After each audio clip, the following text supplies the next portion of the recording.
ബോളിവുഡ് താരം സെയ്ഫ് അലി ഖാനെ ആക്രമിച്ച പ്രതിക്കായി അന്വേഷണം അയൽ സംസ്ഥാനങ്ങളിലേക്കും. ആക്രമണത്തിന് ശേഷം വസ്ത്രം മാറി കറങ്ങി നടന്ന പ്രതിയുടെ കൂടുതൽ ദൃശ്യങ്ങൾ ഇതിനിടെ പുറത്തു വന്നു. മുംബൈ ലീലാവതി ആശുപത്രിയിൽ ചികിത്സയിൽ കഴിയുന്ന താരത്തിന്റെ ആരോഗ്യനില കൂടുതൽ മെച്ചപ്പെട്ടു.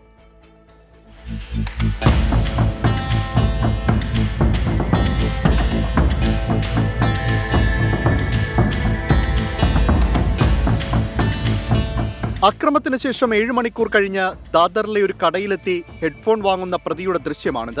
നടനെ ആക്രമിക്കുമ്പോൾ കറുപ്പ് ടീഷർട്ട് ധരിച്ചിരുന്ന പ്രതി പിന്നാലെ അത് മാറ്റി മഞ്ഞ ഷർട്ട് ധരിച്ച മറ്റൊരു ഫോട്ടോയും ഇന്ന് പുറത്തു വന്നു. പലവട്ടം വസ്ത്രത്തിന്റെ നിറം മാറി പോലീസിന്റെ കണ്ണുവെട്ടിക്കാനുള്ള ശ്രമമാണെന്ന് കരുതുന്നു. മുംബൈയിൽ നിന്ന് ട്രെയിൻ കയറി ഇയാൾ വടക്കോട്ട് സഞ്ചരിച്ചുവെന്നാണ് പോലീസിന്റെ കണ്ടെത്തൽ. ഗുജറാത്ത് അടക്കമുള്ള സംസ്ഥാനങ്ങളിലും പോലീസ് പ്രതിയെ തേടുന്നുണ്ട്.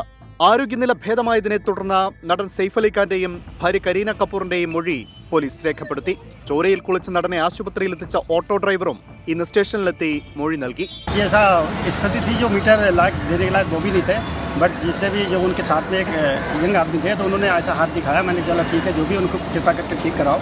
तो मैंने पैसे के लिए ऐसा कुछ सोचा भी नहीं था, तो इसके बारे में मेरा तो कोई दिक्कत नहीं है.